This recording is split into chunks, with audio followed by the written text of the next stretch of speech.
Iran. And so we've talked a lot about Norman Rockwell. Now I teach at Pear. I'm an adjunct instructor at Pear College of Art, and John Filato was still there. And he is 8 years older than myself, and we still so we share a lot and go to lunch. So that's great. I studied under him, and so he still I spend time and show him my drawings, and we talk art and we critique, and so he still helps me, and we share a lot together. So now we're compatriots, and we talk much of Norman Rockwell. When I lived in Stockbridge, I was at the Austin Riggs Center for treatment, and Norman Rockwell and his wife moved to Stockbridge. Really? For because of treatment too at Austin Riggs.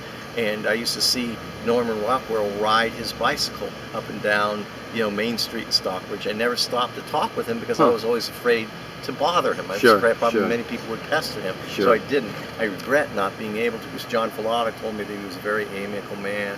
And but he has his museum there and had his studio there, and many people now regard him as a seriously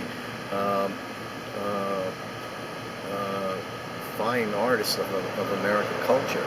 Now, getting back just away from diners for a second, you've had some pretty exciting photographic journeys around the world. Yes.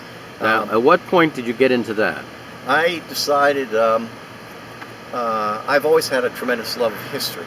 As a kid, in grade school, I was with my friends, my whole class was big Civil War buffs. I have a tremendous interest in American history, and consequently, then European history and world history, and particularly the modern Middle East, to add to that. And I started to gain a tremendous interest in places of festering problems and ongoing revolution. So in the early 80s, very early 80s, I thought to myself, why can't I just pick up and take my camera and drop myself into some of these places and experience it? So I did just that. I went to Northern Ireland twice in 1982 and 1984 and photographed the troubles in Derry and in Belfast, but I did it very much as a fine art photographer. I was doing it for myself. And then I went into Beirut during the Lebanese Civil War in 1982 and photographed extensively in the Palestinian camps. The last trip I took on this level was to Ethiopia to photograph some effects of that horrific famine in 1984. And since then I haven't traveled at all out of the country. So it's been 30-odd years since I've gone overseas.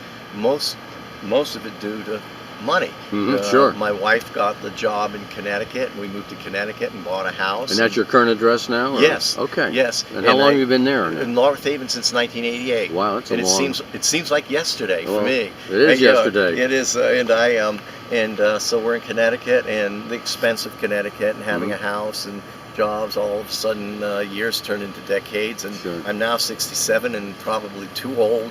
And probably don't, and I'm sure I don't have the guts anymore to do those kind of trips. But you still have enthusiasm. Oh, I'd love to do it. You mentioned Ethiopia. I saw a guy on TV, and he was growing mangrove trees in Ethiopia, and he was taking bags of iron filings and fertilizer, poking holes and burying them as he planted these plants. And the deal was down there that he was growing mangrove trees, and he was feeding the leaves to goats.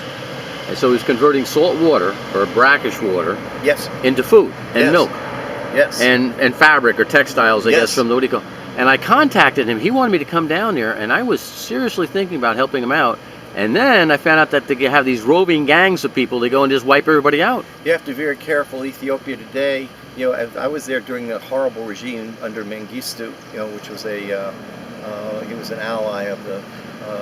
He was a communist bloc nation, but he was a radical agrarian communist like Mao Zedong and Pol Pot, and to see food being wasted, thrown away at the Hilton in Addis Ababa during a wedding, and yet just a few miles north, a horrific starvation, and the money spent on political posters on the military was upsetting. But now, from what I understand, Ethiopia is involved in and there's much war and gangs and Oh, yeah. you have to be very careful that Eritrea and Tigray province, which we're in, and Eritrea now is a separate nation, and they have a horrible situation. Well, as call far as me human chicken rights. and yell and all that, but I said, I've come too far along to get snuffed out and not even know why. Right. You know? Well, I too. If I were to go back to Beirut today, I'm sure it would be an instant death sentence. From what I understand, because you have at that time, even though I had no press credentials, I had a camera. Many people automatically saw me that I was a journalist, and there was some thought, for the American public